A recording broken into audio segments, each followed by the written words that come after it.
And we are back, and it is time for the ElseWords, and this is the main big discussion topic of the show, one that I'm reluctant to talk about because if you thought we were wordy before, Lord knows we were holding back because wait till you hear this shit. Yeah, so basically, Justice League came out this past Friday, and I have not seen it. Corey has only seen half of it. We will not go into any further details on that because we like being free.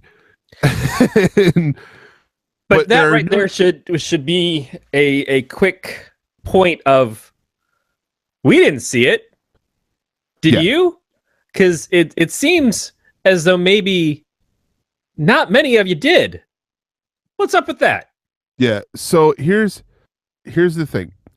Justice League this weekend for its opening box office is the lowest box office to happen or for a DC movie in the current DC extended universe. Yeah, in the current DCEU that they have. It's made just shy of 94 million. It was actually they gave out a conservative estimate of what they thought it was going to hit that was lower than what people had originally thought of I think about 96 million, and then it turned out that it made less than that. Yeah. And that's worrisome, right? Yeah. No, yeah. So, I mean, if you look at just the opening weekend side of things, which I come of the mindset that I'm a little less concerned with opening weekend because of the fact that like we have Beat put out a chart or put out in our show notes here. Starting with Man of Steel made opening weekend $116.6 million that weekend.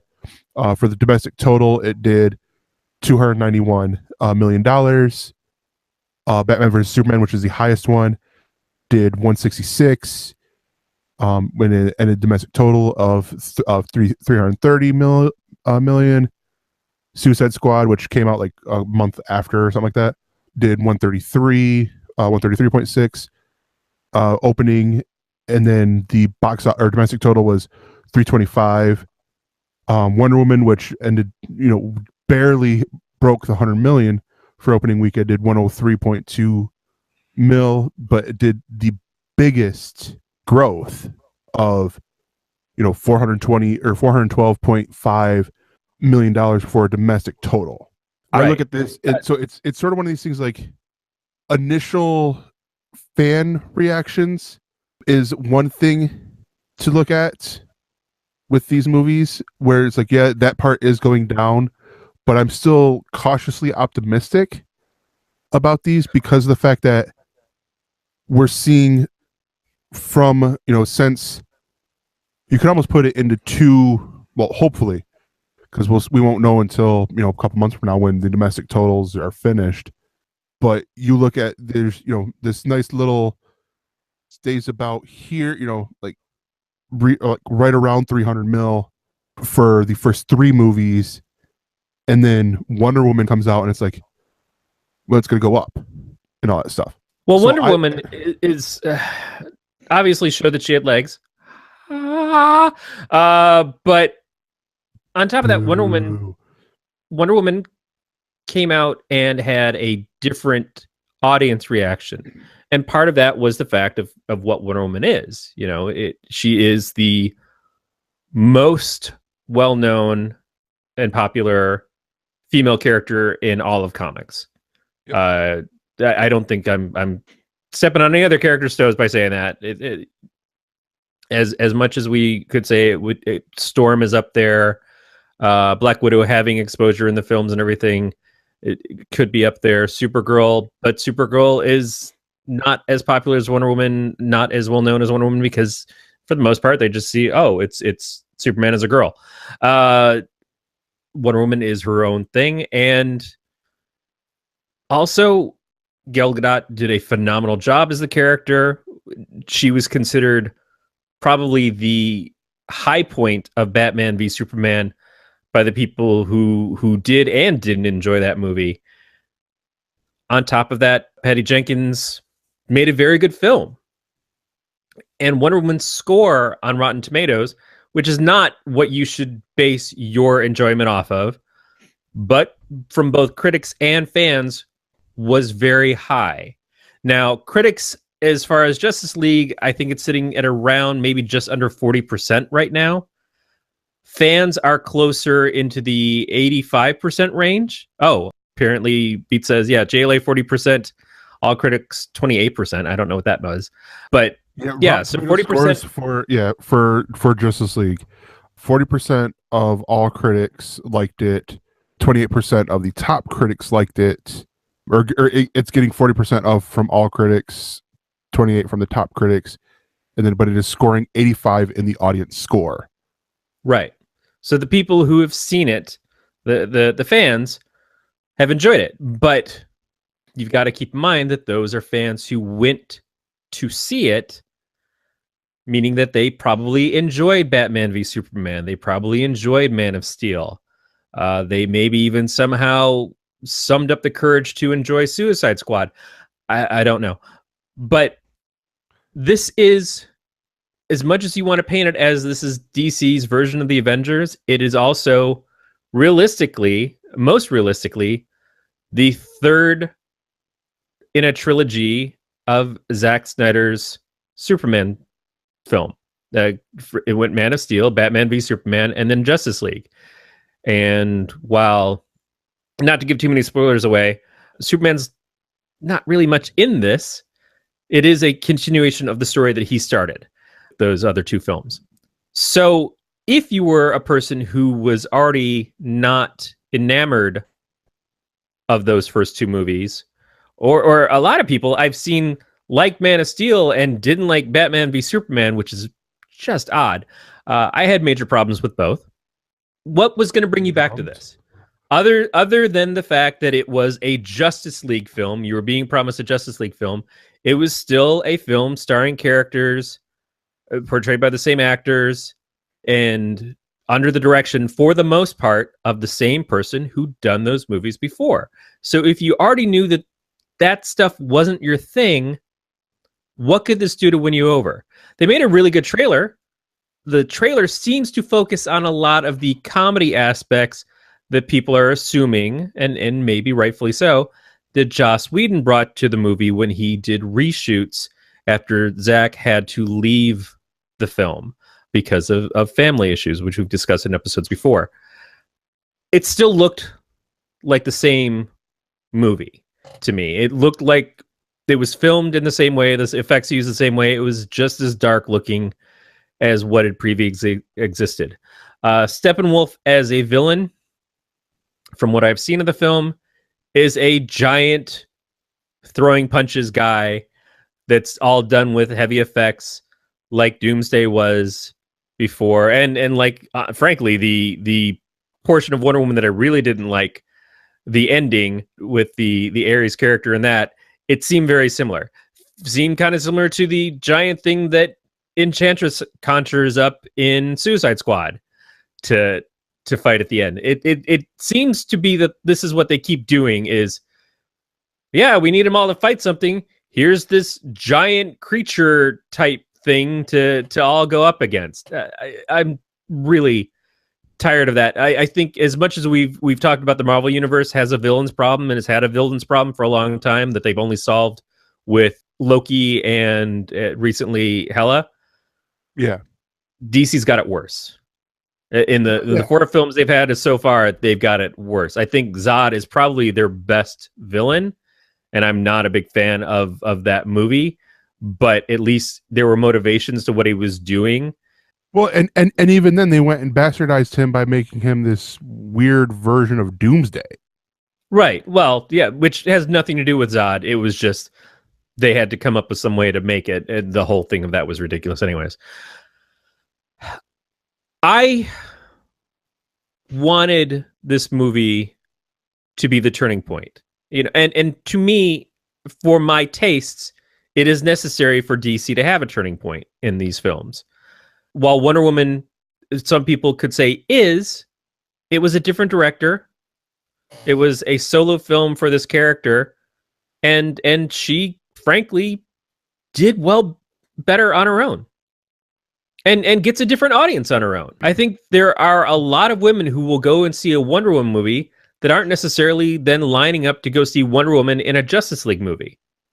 But isn't that going to be something that maybe DC needs to take into account? They certainly should. Yeah, because of the fact, like, again, I hate doing this, comparing them to Marvel, but it's sort of like, Beat has all these different numbers in here, with other movies that open, other superhero movies that open in 2017, and others, pre-set 2017 and all that. But you look at it, even then, like, there's some interesting numbers in here. Like Logan only made $88 million its opening weekend and stuff like that. Logan was the third in what was, again, previously 2 terrible Wolverine movies, and was an R-rated film. Yeah, but it's one of these things that here we always say this, Marvel movies, it's always something different because it focuses in on, for the character. And DC really hasn't had these movies where it was focusing in on one character. Man of Steel, yes, it was focusing in on Superman, but then it sort of went away with, Batman versus Superman. You're focusing on both of them. You're focusing in on Lex Luthor. I wouldn't say it focused on both of them. It had almost nothing to do with Superman. Well, true. But I mean, it was one of these things, like, it wasn't strictly just a Batman movie. There was parts that I felt like it was a rush to. Zack Snyder seems to like giant spectacles. And I don't mean glasses. I mean, he likes to get to that giant moment on the screen, and it's not the storytelling for him; it's the visual effect. And I don't say that to slam him. That's not my taste in film, but it certainly works for a lot of movies, and it's gotten him to where he is. But if you look at Sucker Punch, which some people think is a genius movie, I can't make it all the way through it. It's not about the story; it's about the visual beauty of it, and sometimes horrific things happening. Watchmen was, again, stunning to look at, a very empty version of what is probably the most classic comic of all time. 300 looked like it was straight out of the comic. So again, watching it visually, fantastic. Not a deep story anyways in the original comic or the film, but I think did an adequate job of what it was supposed to do. But that's not his interests. So he did a Superman movie to then be able to do a Superman versus Batman movie because he likes The Dark Knight. He just likes it maybe for different reasons than some of us who enjoyed it for the character conflict and the story, not just because Batman beat the shit out of Superman because he had a suit that he got to plug into a fucking light socket. And then he goes from that to Justice League. It just doesn't feel earned. And it's unfair to put these up against the Marvel movies for where the Marvel movies are now. Mm-hmm. But the Marvel films did something very different, which is they introduced most of the characters on their own. And even the characters that weren't in their own films were introduced in separate movies before they brought them together for the Avengers. So by the time Avengers happened, we had seen Tony Stark in 2 movies. We had seen Thor in his own movie, and Hawkeye got to guest star in that. We saw Black Widow in the second Iron Man movie, so we have an understanding of who she is. We saw Hulk in the Hulk movie, even though it was played by a different actor, and we had seen Captain America's origin. So now the Avengers come together, and it's not a ton of backstory. It is what do we do with these super powerhouses? Justice League, we're still seeing half of these characters essentially for the first time. We saw a moment with Flash in Suicide Squad, but he seemed a lot more established than he does in this movie. In this movie, he seems incredibly unsure, but in Suicide Squad, it seemed like, oh, that's Flash. You know, he's been doing this for a while. He's been fighting villains. He's got his rogues already. So this was a step backwards. Wonder Woman, great. We got an excellent Wonder Woman story, so we knew more about her than we would have if she was just the chick who showed up at the end and beat the snot out of Doomsday because the guys don't know what the fuck they're doing. Which itself is okay. But this was uniting people, and most of those people, we don't know who they are or why they are. We don't know the motivations of Arthur as Aquaman. We don't know the motivations of Cyborg. This is their opportunity to do that, but at the same time, they also have to introduce an overarching villain and his motivations, and then they have to kind of figure out how to bring back the character that they killed in the last movie. It's a lot to try to do, and I feel like it was done because they were trying to play catch up. They wanted to get their Avengers without doing their heroes on their own first. And that's not the only problem I think there is with it, but I do believe that for the most part what it is that people said, fool me once, shame on you. Fool me twice, shame on me. But I'm not coming back for the third time. Yeah. That really seems what it is. This is where, like, I think for me the interesting part is, yes, looking at the numbers, because people will speak with their dollars, but it is what Beat put in there about the Rotten Tomato scores, where 85% of the audience says enjoyed the movie. Now this and so I will oversimplify and say that maybe that's 20% that's representing 20% of people who actually saw Justice League, who came home and then put their opinions onto Rotten Tomatoes, that is already a site that has bred controversy with the DC film universe fans because they feel like it's unfair to their movies by posting scores, by putting an arbitrary number on something. It's not like that number then forces you to see or not see a movie. Everybody gets the same chance of being looked at by critics, and critics are not infallible. So everybody gets the same chance to be listened to or ignored as a critic. Mm-hmm. Yeah, it's just a fucking number. Yeah, and so I mean, it's one of these things here. Like, I think DC hopefully is going to realize this, and be able to fix this for Aquaman, which is set to come out December 21st, 2018. Wonder Woman, which is supposed to come out November 1st, 2019. But Beat's bringing up an interesting point, because it's something that I noticed too, is the fact that Iron Man didn't have any clout, made more money before there was even any comic book boom. So I mean, yeah, it is one of those things that you see. That's true, and if you have to adjust the money that it made for today's dollars, that would be an even bigger deal. But also, Iron Man wasn't competing with, how many other superhero movies have we had this year?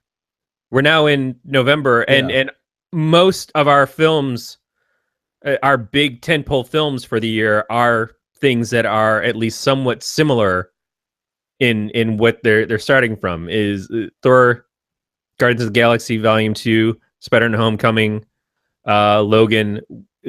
We've had so many, and that's just this year. You go into what we bled over from last year. It's not like this is our only chance to see a superhero up on the big screen, like when Iron Man came out. And we had movies before, but it was still a big deal. It was still an unusual thing to have happen, to see this, especially like Robert Downey Jr. is playing Iron Man, and it looks really cool. And we had no idea what we were in for. But I agree that the 85% rating is just as colored as the critic rating, because it's the people who chose to see the movie. So those people went hoping to be entertained and thinking that they would be entertained. And you can say that it's not fair that the people who didn't go to see it, maybe they would have liked it if they saw it. Well, maybe they would have, but they chose not to.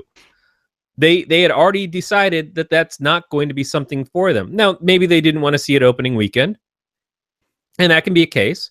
And certainly Wonder Woman performed better long term than she did. She was 10,000 above, or sorry, 10 million above what this was on opening day. But it was the long game for Wonder Woman that made her stand apart from all the other DC Extended Universe films. Maybe there's a long game for Justice League. Maybe there's not. The problem is that next week Coco comes out. Yeah. And the week after that, isn't it? Are we at Star Wars at that point? Or is that still 3 weeks away? I think it's 3 weeks. I know that there's some other stuff coming out that is going to be roughly competitive to this. But this is out when Thor is out too. And I don't think Thor is dying now that this has happened. So 12/15. So that's 3 weeks away. There was something else I think that's coming out in 2 weeks that is going to be like a good steal away from this. But yeah, I don't know how to say if this was Shape of Water. I don't know if Shape of Water is going to be a big hit. It looks great though. I don't know how to say if this is a fluke, if it's just the first weekend, but then people are going to pick up on it. I know that from my perspective, it having already been disappointed in the first two Zack Snyder Superman/Batman movies, it wasn't really something that I was expecting a lot from. And that's another thing too. I see a lot of people saying, hey, this movie's actually pretty good. Much in the way that the second Teenage Mutant Ninja Turtle movie that came out was a much better representation of the characters than the first one was. But by that time, people already decided that they didn't give a shit because the first one was so bad, it turned them off to it. And so they don't see that they made improvements. You sometimes you only get the one chance to make a first impression. So put on your secret deodorant. I don't remember who the sponsor of that is. It really could be. And when you see the behind the scenes stuff of Ben Affleck kind of has gone back and forth of, oh, I'm going to keep playing Batman. Oh, I'm probably not going to keep playing Batman. Oh, wouldn't it be great if I played Batman longer? But I'm going to figure out a way to make a tasteful exit. I wonder what the extended universe counts for DC after this. Because unfortunately, no real fault of his own, Cavill hasn't had a big win as Superman yet. And again, I put more of that on the director writers than I do on him, but it doesn't bode well for him. Affleck saying that he may or may not play Batman in a solo film, and then that would mean probably not for another Justice League film. That doesn't bode well for him. I can't see replacing Gal Gadot anytime soon as Wonder Woman because she's fantastic. I like Ezra Miller a lot. I think he could do a lot of fun stuff with Flash, but they haven't been able to figure out how to make that fucking movie work yet. And they keep changing writers and directors for it. This is not going to make anybody jump up and down and say, oh, I need to do this. Aquaman is already done, so that film is going to be what it is. I think you showed Jason Momoa without a shirt on and enough posters, you might get some of the same audience that Wonder Woman had. But we have to see if it's going to be good or not. At least it's a different director, and so they get to focus on Aquaman being a different kind of movie than what this is. But I do wonder if Aquaman succeeds or not. I could see we get a trilogy of Wonder Woman movies, and we maybe get some other DC movies, but I don't know if we get a cohesive DC universe in the long term. Because we already have to close off our minds to Batman being played by a different person, and then possibly after that, Superman being played by a different person. And if they don't have any faith, because the character was already kind of like the biggest crapshoot in this of what is it like for Cyborg, who was at one point supposed to be on the list of getting his own separate movie. Nobody's talked about that since they put out that giant list years ago. Yeah. And that's honestly, that's probably the one biggest thing that I could think of that is the problem when it comes to DC when they did their thing of let's announce movies up until 2020. Let's show everybody that we're doing what Marvel's doing. We can do it too. I don't know that they've shown that they can.